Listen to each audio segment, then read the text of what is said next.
उत्तर प्रदेश में आज कोरोना की महामारी ने जानलेवा रूप ले लिया है और इस बार कोरोना की महामारी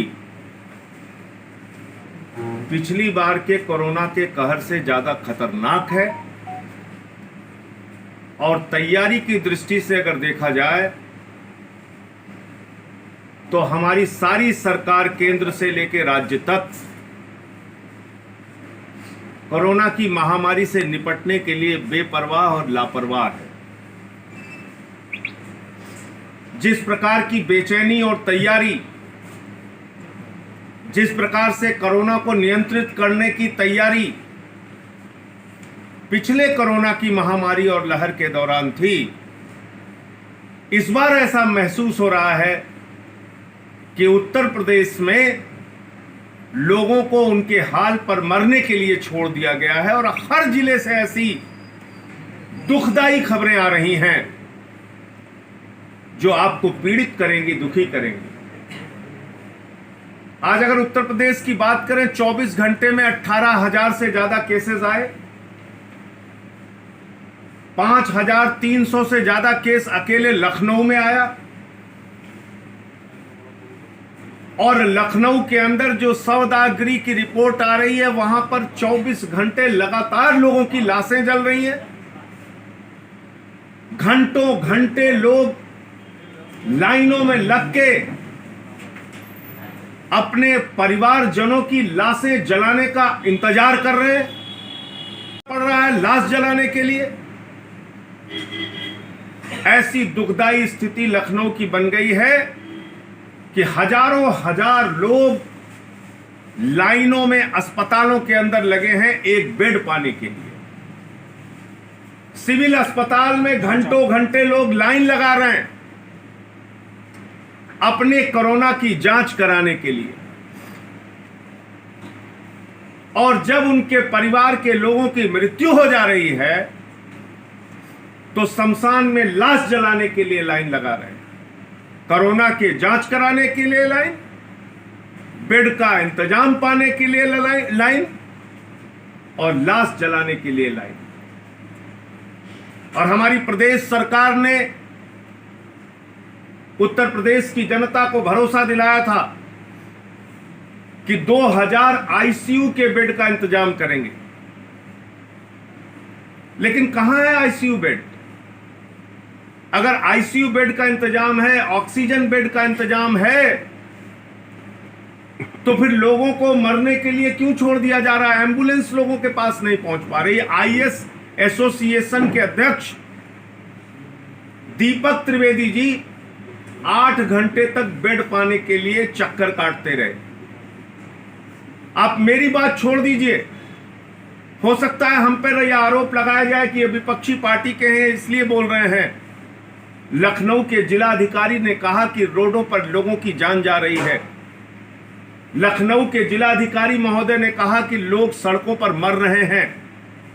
आप मेरी बात छोड़ दीजिए, उत्तर प्रदेश के माननीय कानून मंत्री ब्रजेश पाठक जी ने पत्र लिखकर सरकार को कहा कि लखनऊ की हालत चिंताजनक है, सीएमओ का फोन नहीं उठता, किसी मरीज को एडमिशन कराने के लिए घंटों घंटे चक्कर काटने पड़ते हैं। आप मेरी बात छोड़ दीजिए, भारतीय जनता पार्टी के सांसद कौशल किशोर जी ने पत्र लिखकर सरकार को कहा उत्तर प्रदेश में हालत भयावह और चिंताजनक है और इस पर सरकार को तुरंत कुछ कार्रवाई करने की जरूरत है। मुझे आज जानकारी मिली, जानकर कष्ट हुआ, उत्तर प्रदेश के मुख्यमंत्री महोदय भी कोरोना पॉजिटिव हो गए। उत्तर प्रदेश में विपक्ष के प्रमुख नेता आदरणीय अखिलेश यादव जी भी कोरोना पॉजिटिव हो गए। मैं ईश्वर से प्रार्थना करता हूं कि ये लोग जल्दी स्वस्थ हों, अपना ख्याल रखें। लेकिन आदरणीय मुख्यमंत्री जी, जिस दिन आप सुनील बंसल जी के संपर्क में आए थे उसी दिन मैंने ट्वीट करके कहा था, आपके स्वास्थ्य की चिंता करते हुए कहा था, आपके इर्द गिर्द रहने वाले लोगों की चिंता करते हुए कहा था और मैंने कहा था कि आप अपने आप को आइसोलेट कर लीजिए, क्योंकि सुनील बंसल जी कोरोना पॉजिटिव हो गए हैं। आप सतर्कता बरतिए, आप प्रदेश के मुख्यमंत्री हैं, अपने जीवन का भी ख्याल रखिए, खुद भी स्वस्थ रहिए और दूसरों के जीवन का भी ख्याल रखिए। आपके माध्यम से लोगों को कोरोना स्प्रेड ना हो, क्योंकि आपके संपर्क में बहुत सारे अधिकारी, बहुत सारे लोग आते हैं। दुर्भाग्य से बात नहीं सुनी गई और अब जानकारी मिली है कि स्वयं मुख्यमंत्री आदित्यनाथ जी भी कोरोना पॉजिटिव हो गए। मैं ईश्वर से प्रार्थना करता हूं वो जल्द स्वस्थ होकर काम पर लौटे, अपना ख्याल रखें। लेकिन कहीं ना कहीं एक घोर लापरवाही आज उत्तर प्रदेश में कोरोना की भयावहता के लिए जिम्मेदार है। एक घोर लापरवाही, जब हजारों करोड़ रुपए पीएम केयर्स में चंदे के नाम पर कोरोना से निपटने के लिए इकट्ठा किया गया, सांसदों का 5-5 करोड़ रुपए 2 साल की सांसद निधि कोरोना से निपटने के लिए लगाई गई, तो मैं बड़ी विनम्रता पूर्वक पूछना चाहता हूं देश के प्रधानमंत्री से कि प्रधानमंत्री जी, वो हजारों करोड़ रुपए पीएम केयर्स का कहां गया? कितने आईसीयू के बेड बने, कितने हॉस्पिटल बने, कितने ऑक्सीजन बेड बने, कितना इंतजाम कोरोना से लड़ने के लिए भारत की सरकार ने किया, कितना इंतजाम उत्तर प्रदेश की सरकार ने किया, कितना इंतजाम आप लोगों ने कोरोना की महामारी से निपटने के लिए पिछले समय में किया है, वो सामने रखिए, खाका देश के सामने रखिए। आप ऐसे देश के लोगों को मरने के लिए नहीं छोड़ सकते। खुद आप बड़ी बड़ी बातें करते हैं, मन की बात से लेके सारी बात आप कर डालते हैं, लोगों को सावधान रहने के लिए कहते हैं, लोगों से सचेत होने के लिए कहते हैं। 11 तारीख से आज 14 तारीख तक आपने टीका उत्सव का ऐलान कर दिया पूरे देश में। अरे टीका तो टीका केंद्रों पर है ही नहीं है जहां टीकाकरण हो रहा है, तो ये टीका उत्सव तो फीका उत्सव हो गया आपका। और जिस क्षण आप लोगों को सावधान रहने के लिए कहते हैं कोरोना से, मास्क लगाने के लिए कहते हैं कोरोना से बचने के लिए, जिस वक्त आप पूरे देश को उपदेश दे रहे होते हैं प्रधानमंत्री जी, अगले ही क्षण आप बंगाल के चुनाव की रैली की तैयारी कर रहे होते हैं। यह बहुत पीड़ादायक और दुखदाई है। रोम जल रहा था, नीरो बंसी बजा रहा था। आज यह हालत उत्तर प्रदेश और देश की हो गई है। पूरे देश से जिस प्रकार की खबरें आ रही हैं, 1,80,000 से ज्यादा प्रतिदिन केस अगर भारत में आ रहे हैं, तो ये हम सब के लिए बहुत बड़ी चिंता का विषय है।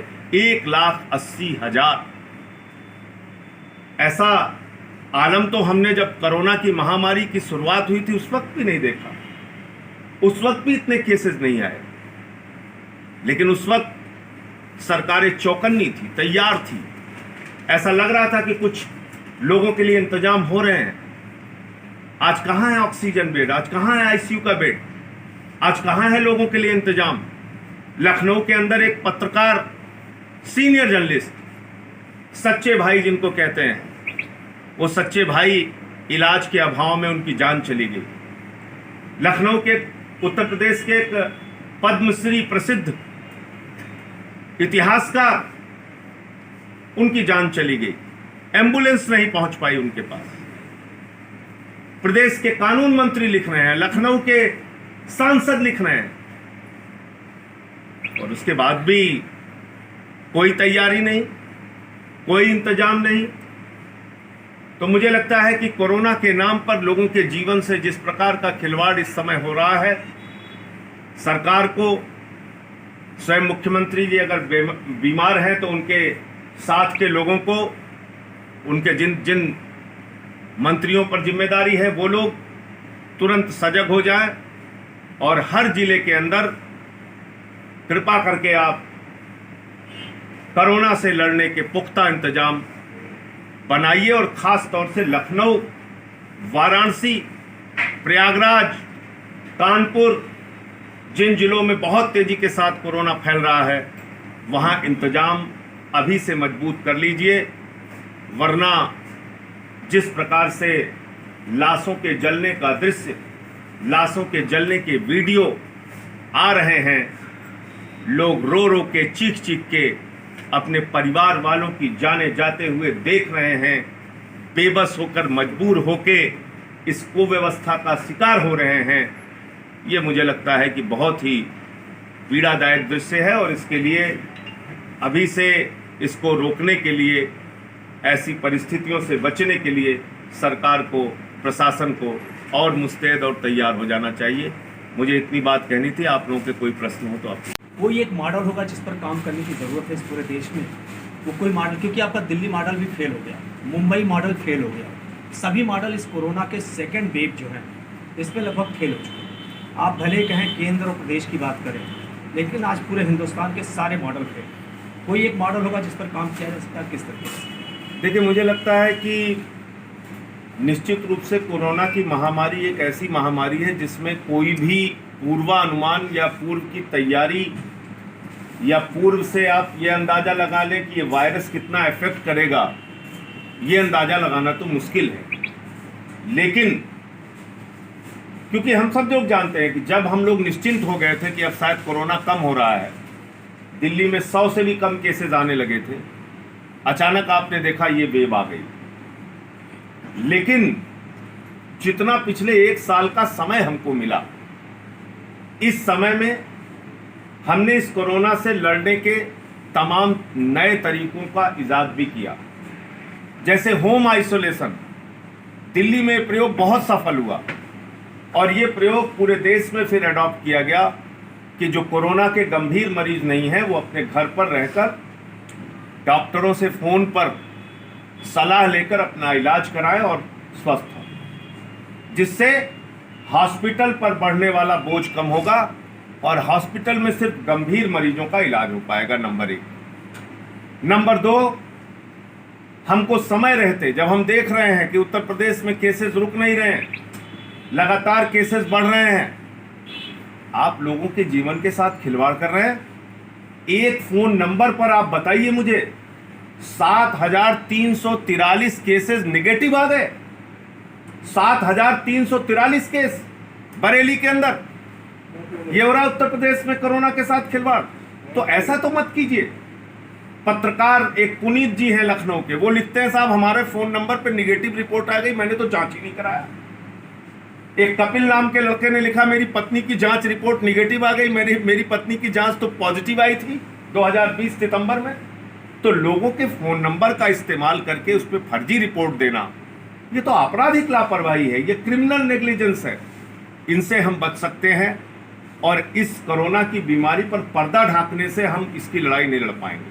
आप ज़्यादा से ज़्यादा जांच कराइए और जितने कोरोना के मरीज आएँ उनके लिए क्या क्या इंतजाम उनकी ज़रूरत के हिसाब से आप कर सकते हैं। इसमें जो सबसे ज़्यादा ज़रूरत होती है, कोई भी मरीज गंभीर हुआ, सबसे पहली ज़रूरत होती है उसके ऑक्सीजन की, उससे भी ज़्यादा गंभीर हुआ उसके बाद ज़रूरत होती है वेंटिलेटर की।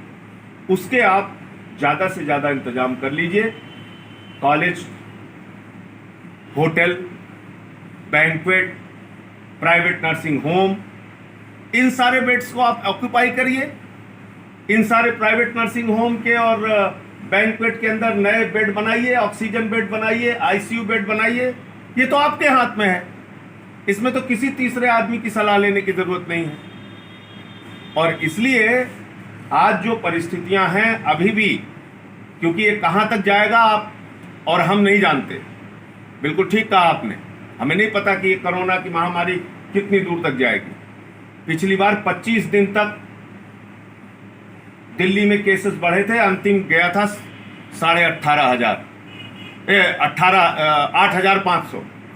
8,500 गया था अधिकतम दिल्ली में, और 25 दिन तक केसेस लगातार बढ़े थे, उसके बाद डाउन हुआ था।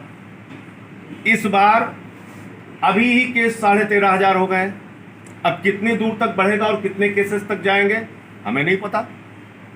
इसी तरह से उत्तर प्रदेश में आप देखिए, लखनऊ से शुरुआत हुई, अब प्रयागराज, कानपुर, वाराणसी, 30% कोरोना संक्रमण बढ़ने की दर है। 30%, 100 में 30 लोगों को कोरोना जांच में पॉजिटिव आ रहा है। ये हम सबके लिए बहुत चौंकाने वाली बात है। और इसलिए हर जिले में oxygen bed, ventilator bed, quarantine करने के लिए सिस्टम, ये अभी से आपको तैयार रखना पड़ेगा। सैनिटाइजर और मास्क का इंतजाम, लोगों में जागरूकता, ये तो जरूरी है ही, लेकिन इसके साथ साथ सरकारी इंतजाम भी होना बहुत जरूरी है। को जिस दिन सुनील बंसल जी ने ट्वीट करके कहा कि मेरे संपर्क में जितने लोग आए सभी लोग कोरोना नियमों के हिसाब से सावधानी बरत लें, इसका मतलब अगर मुख्यमंत्री जी सुनील बंसल जी के संपर्क में आए थे तो उनको क्वारंटाइन हो जाना चाहिए था, आइसोलेशन में हो जाना चाहिए था। अब उनकी क्या मजबूरी थी या क्या मंशा थी मैं तो नहीं बता सकता, लेकिन वो बंगाल की रैली में गए और मैंने उस दिन ट्वीट करके भी कहा था और भी कुछ नेताओं ने कहा था कि आपको आइसोलेट हो जाना चाहिए, अपने स्वास्थ्य को ध्यान में रखते हुए भी और दूसरों के स्वास्थ्य को भी ध्यान में रखते हुए, क्योंकि कोरोना एक से दूसरे को फैलता है। तो इसलिए अभी तो जो परिस्थिति है उसमें तो जल्द से जल्द मुख्यमंत्री जी स्वस्थ हों ऐसी मैं ईश्वर से प्रार्थना करता हूं, लेकिन उनकी जो नीचे की मशीनरी है, जो उनके मंत्रिमंडल के बाकी सदस्य हैं या जिसको भी उन्होंने जिम्मेदारी दी होगी या जो भी अधिकारी हैं, वो कम से कम इतना इंतजाम जो मैं आपसे कह रहा हूं, अनाप शनाप प्राइवेट नर्सिंग होम में इस समय वसूली हो रही है, कोई भी किसी से कितना भी दाम ले रहा है, लोग मरीज परेशान है, वो कह रहे हैं साहब 50,000 लाओ, कोई कह रहा है 1 लाख लाओ, कोई, तो इससे तो कम से कम प्रशासन हमें बचा सकता है। तो जिस तरह का ये इन्होंने वैक्सीन लोगों को लगाया तो क्या वैक्सीन प्रभावी नहीं रहा? देखिए ऐसा है कि 2 खबरें आई हैं पिछले दिनों, 40 डॉक्टर केजीएमसी के जिनको दोनों डोज कोरोना की वैक्सीन की लग चुकी थी, 37 डॉक्टर गंगाराम हॉस्पिटल के दिल्ली के जिनको कोरोना की डोज लग चुकी थी और ये सब पॉजिटिव आ गए।